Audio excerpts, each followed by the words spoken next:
بسم اللہ الرحمن الرحیم۔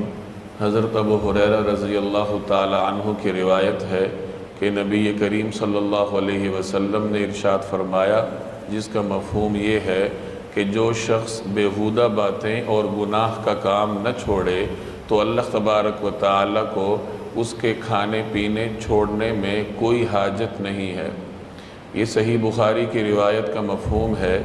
روزے کے بارے میں قرآن کریم میں اللہ جل جلالہ کا ارشاد ہے، کتب علیکم الصیام کما کتب علی الذین من قبلکم لعلکم تتقون، کہ تمہارے اوپر روزے فرض کیے گئے جیسے تم سے پچھلے لوگوں پر فرض کیے گئے تھے تاکہ تم متقی بنو۔ تو گویا روزے کا بنیادی مقصد تقوی کا حصول ہے، اور تقوی حاصل کرنے کی بنیادی شرط گناہوں کا چھوڑنا ہے۔ جو آدمی گناہ چھوڑے گا تو اس کے دل میں تقوی پیدا ہوگا۔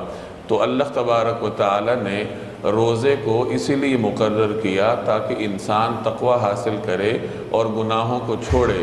اگر کوئی شخص روزہ رکھ کر بھی گناہوں کو نہیں چھوڑتا تو اس کا روزہ اسے کوئی فائدہ نہیں دیتا۔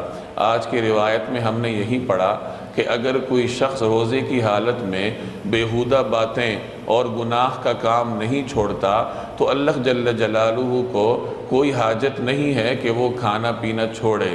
اگر کوئی آدمی حلال چیزوں سے رکتا ہے اور حرام چیزوں سے پرہیز نہیں کرتا تو اس نے کس چیز کا روزہ رکھا ہے؟ کھانا پینا حلال ہے۔ جب روزے کے دوران انسان حلال چیزوں سے پرہیز کرتا ہے تو جو حرام چیزیں ہیں جیسے غیبت ہے، چغلی ہے، کسی کو طعنہ دینا ہے، جتنے بھی زبانی گناہ ہیں جس کا ارتکاب عام طور پر روزہ دار کرتا ہے، کہ گپ شپ کی مجلسیں لگتی ہیں کہ کسی طریقے سے روزے کو گزارا جائے، تو روزہ گزارنے کے لیے جو گپ شپ کی مجالس لگتی ہیں عام طور پر وہ غیبت سے اور اس قسم کے زبانی گناہوں سے لبریز ہوتی ہیں۔ تو اگر کوئی انسان یہ گناہ نہیں چھوڑتا تو وہ روزے سے فائدہ حاصل نہیں کر سکتا، اور جو روزے کا حقیقی مقصد ہے اس سے بھی وہ دور رہے گا۔ تو ضرورت اس بات کی ہے کہ جب انسان روزہ رکھتا ہے، حلال چیزوں سے پرہیز کرتا ہے، تو جو حرام چیزیں ہیں خوب اہتمام کے ساتھ ان سے پرہیز کرے۔